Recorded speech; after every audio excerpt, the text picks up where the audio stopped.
आज मैं आपके साथ चने दाल से इतनी मज़ेदार टेस्टी रेसिपी लेके आई हूँ गाइस। आप रोज़ के नाश्ते से अगर आप बोर हो गए तो आप ये रेसिपी ट्राई करें गाइस। बहुत ही यूनिक, बहुत ही टेस्टी और बिल्कुल फटाफट बन के तैयार हो जाती है।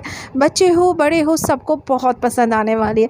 तो guys welcome back to my channel our foodie home. मैं आपकी होस्ट एंड दोस्त नितिका सिंह। तो चलिए बिना देख के बनाना शुरू करते, पर इससे पहले एक छोटा सा रिक्वेस्ट है, अगर आपको मेरा वीडियो अच्छा लगे तो लाइक शेयर सब्सक्राइब जरूर करेगा। तो चलिए बिना देख के बनाना शुरू करते, लेट्स स्टार्ट। यहाँ पर सबसे पहले मैंने 1 कटोरी के करीब चना दाल लिया हुआ है, जिसको मैंने 2 घंटे पहले गर्म पानी में ही भिगो दिया था और काफ़ी अच्छे से इसको वॉश कर लिया। आप देख सकते हैं कि चना दाल भीग कर डबल हो चुका है, काफ़ी अच्छे से फूल चुका है। अभी हमें क्या करना है, एक मिक्सर जार में इसको ट्रांसफ़र कर देना है। और ट्रांसफ़र करने के बाद यहाँ पे 2 टुकड़ा अदरक का डाल दें और यहाँ 2 हरी मिर्च डाल दें। इस तरह से रफली तोड़ के ही हमें डालना है। इसके बाद हमें 2 चम्मच के करीब ही पानी डालना है, ज़्यादा नहीं डालना है। अगर ये ग्राइंड नहीं हो रहा है तो इसमें थोड़ा सा पानी और आप डाल सकते हैं, लेकिन हमें एक बार में ज़्यादा पानी नहीं डालना है। हमें इसकी कंसिस्टेंसी इस तरह से ही हमें चाहिए। आप देख सकते हैं किस तरह से है। अब हमें क्या करना है कि एक मिक्सिंग बाउल ले लेना है और इसमें हमें जो हमने चना दाल को पीस के रखा है उसको इसमें डाल देना है। इस तरह से इसमें डाल दें और डालने के बाद यहाँ पर हरा धनिया डाल दें। इसके बाद आधा चम्मच के करीब हम यहाँ हल्दी डाल देंगे, आधा चम्मच के करीब ही चिली फ्लेक्स, आधा चम्मच के करीब धनिया पाउडर और इसके बाद स्वाद अनुसार इसमें नमक डाल दें।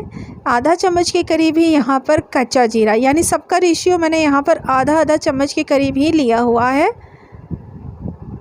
इसके बाद आधा चम्मच के करीब ही हम यहाँ पर अजवाइन डालेंगे, जिसको मैंने पहले ही हाथों से रब कर दिया है। आधा चम्मच के करीब ही यहाँ पर गरम मसाला और 2 चम्मच के करीब या 1 चम्मच के करीब आप ऑयल डालें। मैंने यहाँ 2 चम्मच के करीब कुकिंग ऑयल डाला है। इसके बाद इन सबको काफ़ी अच्छे से मिक्स कर देना है, ताकि ये जो दाल में ना काफ़ी अच्छे से मिक्स हो जाए। इसके बाद यहाँ पर हमने 1 कटोरी के करीब गेहूं का आटा लिया हुआ है, लेकिन हमें एक बार में नहीं डालना है, थोड़ा थोड़ा करके ही हमें इसमें गेहूं का आटा मिलाना है। जितना इसका डो बन जाए ना उतना ही हमें इसमें गेहूं का आटा डालना है। एक बार में ज़्यादा ना डालें, थोड़ा थोड़ा करके ही इस तरह से मिक्स कर दें। तो आप देख सकते हैं मैं थोड़ा थोड़ा आटा डाल के ही मिक्स कर रही हूँ। तो इस तरह से थोड़ा थोड़ा आटा डाल के काफ़ी अच्छे से इसे मिक्स कर दें। हमें इसमें पानी डालने की बिल्कुल भी ज़रूरत नहीं है, क्योंकि ये जो हमने जो दाल पीसा है ना उसी से काफ़ी अच्छे से ये जो आटा है ना गूंद के तैयार हो जाएगा। तो आप देख सकते हैं कि काफ़ी अच्छे से गूंद के मैंने इसको तैयार कर लिया है। थोड़ा सा ऊपर से ऑयल से ग्रीस करके अच्छे से चिकना कर लें। इसके बाद हम यहाँ पर 5 इस तरह से मीडियम साइज़ की लोइयाँ तोड़ लेंगे। इस तरह से 5 इस तरह से मैंने ये 5 तोड़ लिया है। अब हमें क्या करना है कि ये 5 लोइयाँ हैं ना उसको एक एक करके हमें इस तरह से हमें बेल लेना है। तो थोड़ा सा थिक रखिएगा, ज़्यादा पतला नहीं रखिएगा। थोड़ा सा मैंने यहाँ ऑयल लगा के किया हुआ है, आप चाहे तो यहाँ सूखे आटे का प्रयोग कर सकते हैं। इसके बाद ऊपर से थोड़ा सा ऑयल ग्रीस कर दें और थोड़ा सा सूखा आटा ऊपर से डस्ट कर दें। इसके बाद हमें क्या करना है कि अब अपने इस तरह से अब हमें अपने दूसरे पेड़े को भी इसी तरह से बेल लेना है।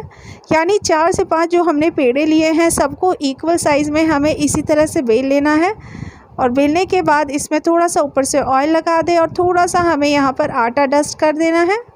इस तरह से ऑयल लगा के और थोड़ा सा ऊपर से सूखा आटा डस्ट कर दें। और डस्ट करने के बाद हमें क्या करना है कि उसके ऊपर ही हमें इसे रख देना है। तो 4 से 5 लोइये को हमें इसी तरह से बना लेना है। आप देख सकते हैं मैंने 4 से 5 लोइयों को इसी तरह से बना लिया है। अब हमें क्या करना है कि इसे बेलना है। तो ध्यान रहे कि हमें इसे थोड़ा सा बड़ा ही बेलना है। इस तरह से बेल ले, इस तरह से जिस तरह से मैं बेल रही हूँ उसी तरह से आपको बेल लेना है। ऊपर से थोड़ा सा ऑयल लगा देना है और ऊपर से थोड़ा सा सूखा आटे को डस्ट कर देना है। और उसके बाद हमें इस तरह से रोल बना देना है। जिस तरह से आप देख रहे हैं मैंने इस तरह से इसको रोल बना लिया है। मेरा वीडियो थोड़ा मिस हो चुका है इसलिए मैं आपको दिखा नहीं पा रही हूँ। और इसको इक्वल साइज़ में इस तरह से हमें नाइफ़ की सहायता से काट लेना है। इस तरह से नाइफ़ की सहायता से काट लें और इस तरह से इसको इस तरह से राउंड कर दें। इस तरह से इसको राउंड कर दें। तो अपने सभी पेड़ों को हमें इस तरह से काट लेना है। काटने के बाद बस इस तरह से हाथों से पुश कीजिए थोड़ा सा, और थोड़ा सा हल्का सा पुश कीजिए ताकि इसके जो लेयर है ना वो बिल्कुल मिक्स ना हो। और हल्के हाथों से हमें इस तरह से पूड़ी की तरह, कचौड़ी की तरह बेल देना है। तो आप देख सकते हैं इस तरह से मैंने कचौड़ी की तरह इसको बेल दिया है, इस तरह से। तो 4 से 5 मैंने यहाँ पर इस तरह से बेल लिया है। बेलने के बाद यहाँ पर हम इसे डीप फ्राई करेंगे।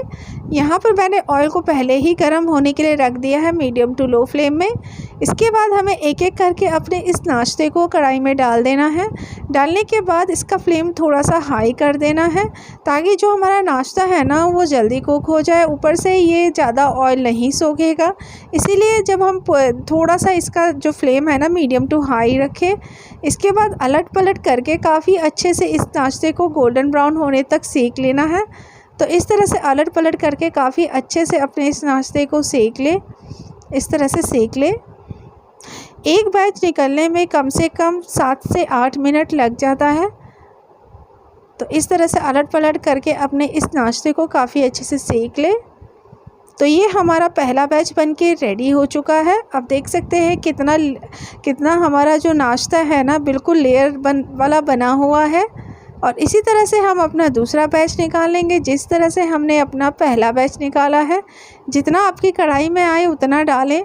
मैंने यहाँ पर 5 से 6 डाल दिया है नाश्ते को, और मीडियम टू लो फ्लेम में हमें काफ़ी अच्छे से इसे सेक लेना है।